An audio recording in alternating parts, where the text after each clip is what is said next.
আচ্ছা, প্রথমেই বলো তো তোমরা কারা কারা পাবদা মাছ খেতে পছন্দ করো? আমি কিন্তু পাবদা মাছ একদমই খাই না, কিন্তু আজকে আমি তোমাদের সঙ্গে শেয়ার করবো এই পাবদা মাছের রেসিপিটা। প্রথমে দেখো, পাবদা মাছটা কিন্তু খুব ভালো করে ধুয়ে নুন হলুদ দিয়ে মাখিয়ে নিলাম, আর এতে একটু সর্ষের তেল দিলাম। কেন জানো, পাবদা মাছ ভাজার সময় কিন্তু ভীষণ ফাটে, তার জন্য একটু সর্ষের তেল গায়ে মাখিয়ে নিয়েছি, তাহলে কিন্তু ভাজার সময় অত আর ফাটবে না। আর পাবদা মাছে কিন্তু একদমই কাঁটা থাকে না।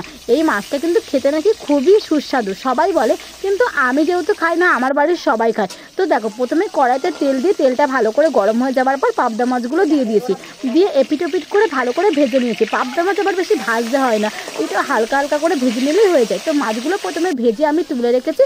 আর সেদিন আমি পাবদা মাছের একদম সিম্পল একটা ঝোল রান্না করেছিলাম, যেটা খেতে খুব দারুণ হয়েছিল।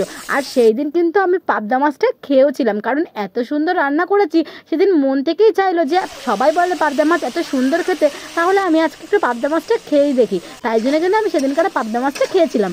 মাছগুলো তো ভেজে আমি তুলে নিয়েছি, এবার সেই কড়াইতে কালো জিরে ফোড়ন দিয়ে তাতে আমি ঝিঙে আর আলুটা দিয়ে খুব ভালো করে নাড়াচাড়া করে এতে নুন হলুদ জিরের গুঁড়ো টমেটো কাঁচা লঙ্কা চিড়ে দিয়ে এবার বেশ ভালো করে কিন্তু কষিয়ে নিয়েছি। সেদিন আমি আলু আর ঝিঙে দিয়ে কিন্তু এই পাবদা মাছের ঝোলটা রান্না করেছি।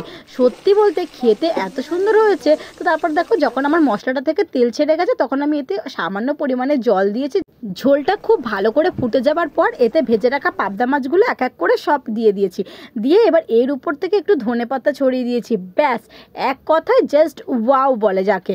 তো খেতে কিন্তু দারুণ হয়েছিল সত্যি সত্যি। আমি তাই খেতে বসে বলছিলাম সবাইকে, সেদিন আমি বলেছি যে জানো তো, আজকে আমি পাবদা মাছ খেয়েছি, যেহেতু জীবনে প্রথমবার এই মাছটা আমি খেয়েছি।